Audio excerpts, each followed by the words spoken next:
So many great stories so far. It's a lot of pressure. Well, this one goes out to anybody who has weird parents, which is probably all of us actually. And even more so to anybody who has ever had to clean out their parents' home after their parent has passed. In order for you to understand this story, you need to know a little bit about in exactly what way my parents were weird. So my particular parents.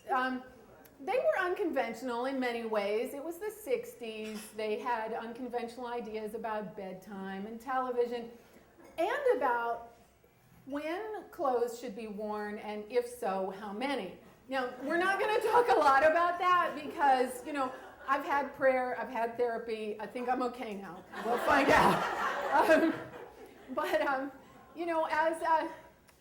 As the years went on, they made their homes in many different places. Ultimately, after I left home, they split up, and my father continued to travel, had a great life, and as he got older and needed a little help, he came out here and made his home in Westchester. And he lived 4 blocks down the street from me at the Hickman, which, by the way, is a fabulous place if anybody ever needs that kind of home.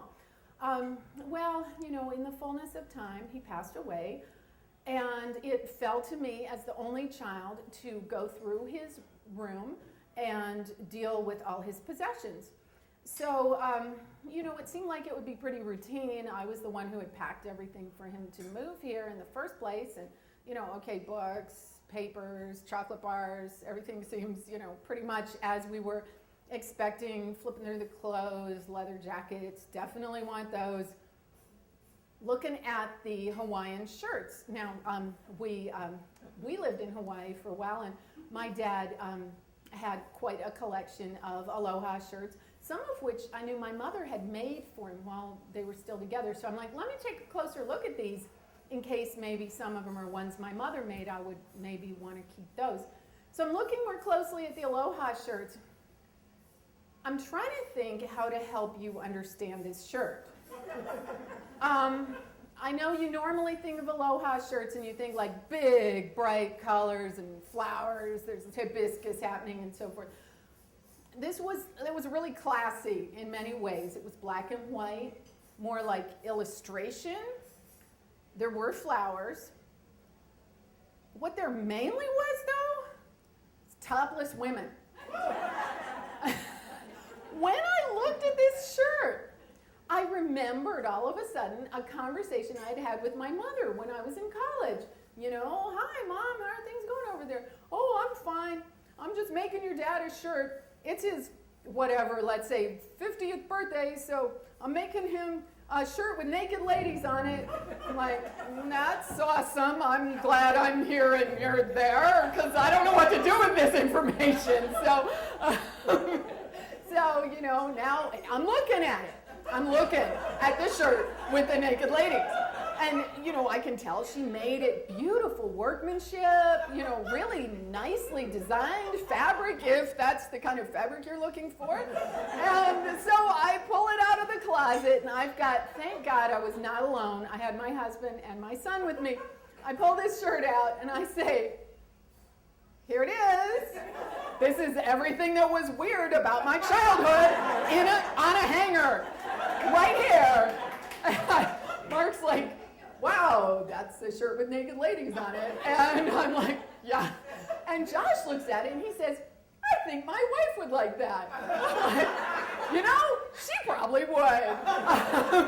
So I give Josh the shirt and we go on and, we have many other things to take care of. And then the day of the memorial service comes and we're all going to get together and have lunch before the service. And so all the kids come over, and my mother comes over. That's its own kind of weird, but apparently that's normal. Divorced people, but one dies, the other one comes to the memorial service. In case that hasn't happened to you yet, that's normal. It's okay. Don't worry about it. Just go with it. There's everybody at my table, and we're all like, of course, we're talking about my dad, and Lex says, yeah, so how about that shirt? Did you make that shirt, Elizabeth? And Mom's like, what shirt? What are we talking about? And so I'm like, the shirt with the topless women. It's black and white and, really nice looking fabric. Where'd you find that fabric anyway? Did you make that shirt? And my mom's like, oh, yeah, I remember that shirt. I'm like, seriously? That's all you got? Oh, yeah, whatever, oh, yeah, that's just a thing I did. Okay. Well, she just was going to brush it off, but it was not, the kids were not going to let it go so easily. I am not even going to tell you all the jokes about what could be done with this shirt in terms of taking it apart. Would it be appropriate as some kind of baby wear, as some kind of meta, ironic kind of thing, Okay, I tried to put that out of my mind, but I thought Lex summed it up really nicely because ultimately the question is, what exactly are you going to do with a Hawaiian shirt with topless women on it? How exactly is this ever going to be appropriate? And Lex said, yeah, so I was thinking I would just wear it to a topless luau. Because then I would be in the theme, but I would still be modest. And that is my home life.